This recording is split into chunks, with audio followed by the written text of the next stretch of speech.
अरे नहीं नहीं, ये शर्ट अच्छा नहीं लग रहा है। वो कुर्ता नहीं लाए थे आप, वो पहन लीजिए, अच्छा लगेगा। और हम आज आपको बता रहे हैं, अगर आज आप शादी में पिए ना तो हमसे बुरा कोई नहीं होगा, देख लीजिएगा आप। हे रिंकी, इधर आओ बेटा, अपना पापा का ना खाने का प्लेट लगा दो।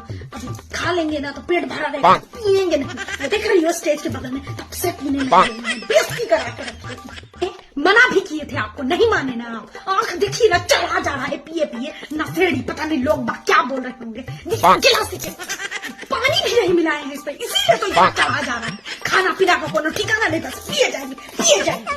अरे भाई साहब, हम तो दुखी हो गए हैं इनको समझा समझा के। हर शादी से पहले बोलते हैं हमको कि नहीं पिएंगे, लेकिन शादी में जाते ही ये जो शुरू करते हैं, आखिरी में ही बारात निकलने के बाद ही खत्म होते हैं।